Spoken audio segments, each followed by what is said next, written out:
I will admit it, I'm a sucker for having processes and creative strategies. I think it's all a part of my tendency to productively procrastinate. If I can have a rationale for every decision that I make, whether it be in life or designing, I feel more confident about the choices that I make when I eventually make them. I think we call it thinking before acting. And this is essentially the core of brand strategy and creative direction. Here's what's up. You've onboarded the client, you've done your research, you have done your due diligence, and it is time. Decision-making time.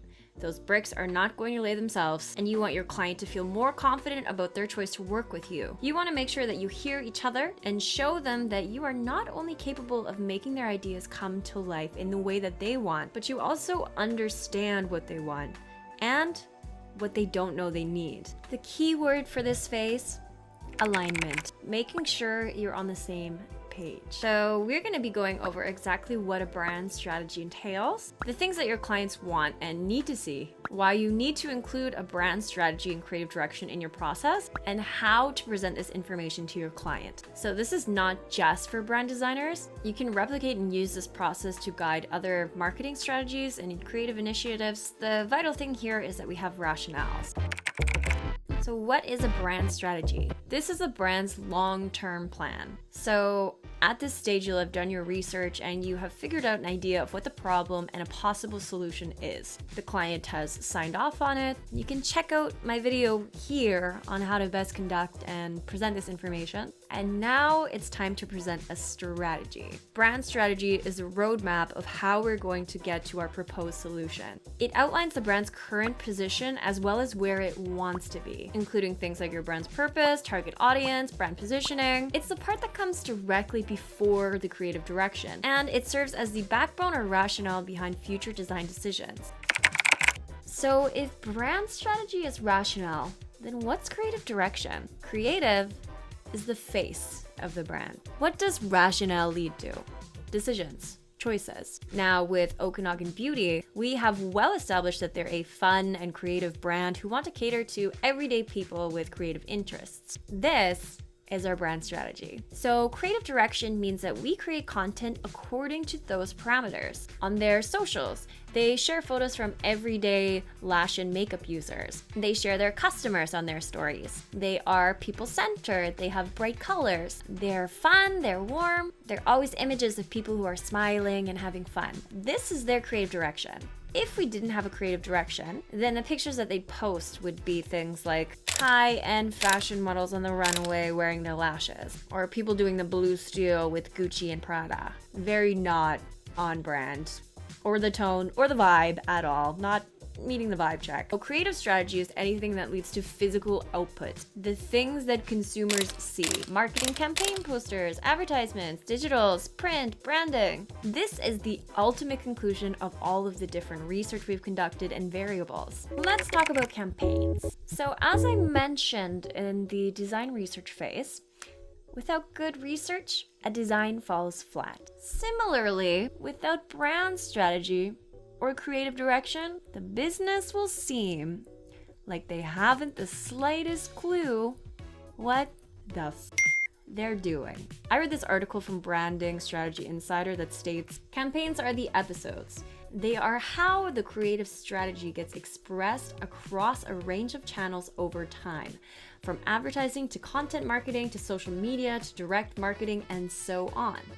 When there is no true brand strategy, the final goal for the brand remains unknown. It's so easy to want to just charge straight forward and get as many things done as quickly as possible. But the key with design is to consider all variables, and that includes longevity. It's not just a brand identity, it's not just a logo, it's not just colors, it's a system. One that they can use and implement in all of their touch points in the future. You are creating a compass for this company. You gotta think the butterfly effect. I don't know how, there's a butterfly that lands on a twig or something because you went back in the past, and then maybe that twig could have prevented like cancer, I don't know, or something. Same with design. If you hadn't made it that hideous shade of blue because it was trendy at the time, maybe they could have been the biggest, bestest, most popular, the next Apple brand in the future. Think like that. So why exactly is this important? Going back to the current phase that we're in, we haven't actually started producing anything for the client yet. We want to make sure that we exactly understand their intentions, their goals, their vision for their brand, exactly what they're after so that they can sign off on it. So how do you define the brand strategy? This is exactly what you should be including in your brand strategy. I think it's also important to note that the complexity of a document like this also depends on your role within the company. As a freelance designer, the purpose of creating a document like this is wildly different from, say, that whose role is to be a brand strategist. They work within the company, they're in their office. The intent specifically behind this document is to provide rationale for all the future visual decisions that you'll make. So let's get into it. Brand story. So this is a short summary of the brand story, why the company was born and what they do in a few sentences. Brand purpose. So this is the company's why. What sets it apart from other brands?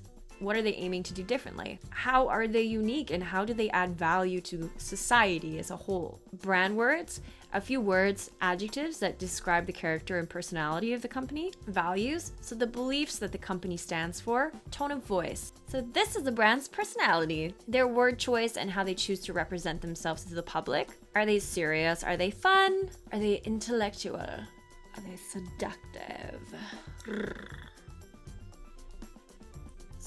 Mission statement. So this is a short, action-oriented statement that describes the purpose of the company and how they do it. Brand vision. So thinking long-term. What is the impact that this company will have in the world? Long-term goals for the company. Problems.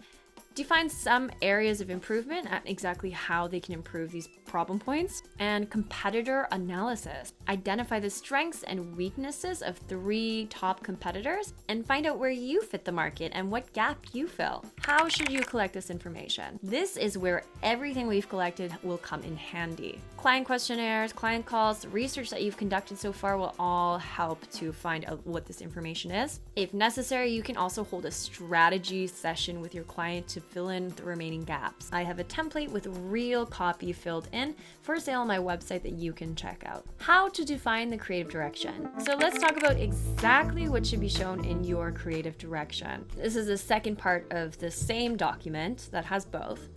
The first thing you should have is an overview, so a short introduction to the concepts that will follow. Goals, so the 3 main goals of the creative direction. Some problem areas that you hope to address or key points you want to convey. Mood board options. As I've said before, although we haven't quite started designing anything per se, we can start collecting things at this point.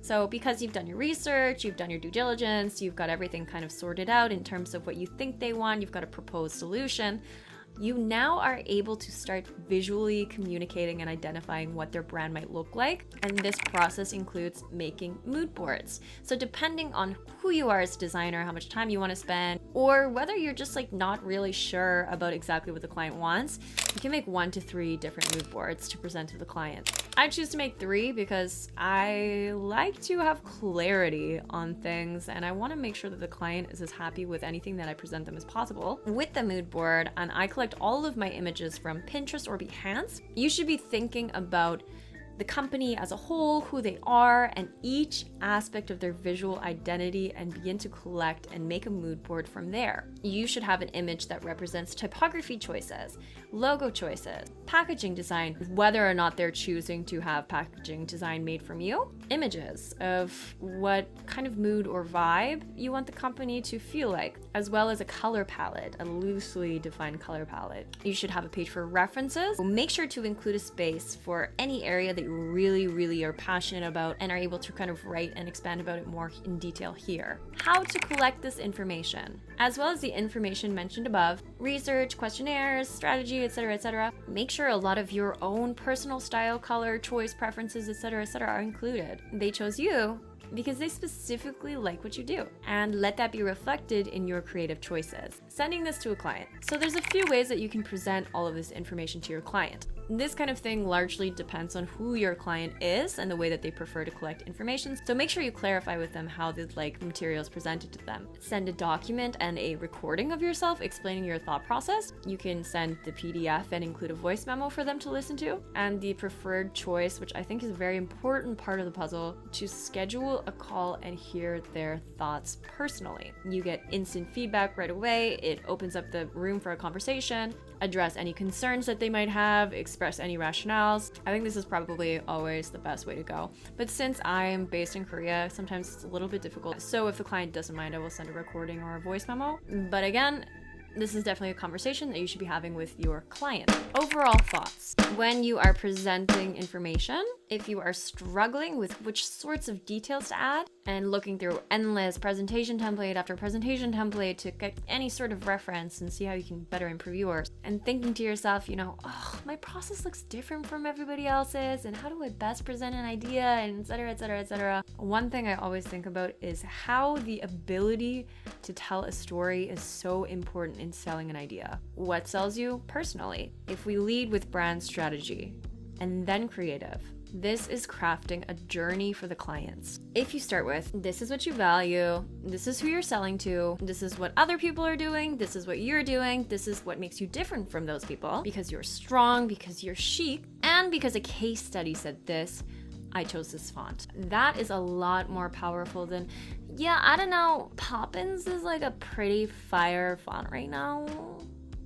Give them that beginning, give them that middle, give them that end, boy! Speaking of ends, thank you so much for watching this video. I really hope that you got some value out of it. We are almost halfway finished this video series, and then I'm so excited to just start doing more fun stuff, design challenges, etc, etc. Like I said, this is part 4 of a 10-part series of the entire brand design process. If you would like to join me for the rest of it, make sure to hit that subscribe button. Stay tuned. And if you don't have a very long attention span and watching this video was even too much for you, I don't care. Hit that subscribe button anyways, because more content is coming. Or if you love consuming and you have a short attention span, then Instagram might be your thing. Make sure to follow me there at Gloria Made This, where I claim I post a lot more on there, but in reality, I don't.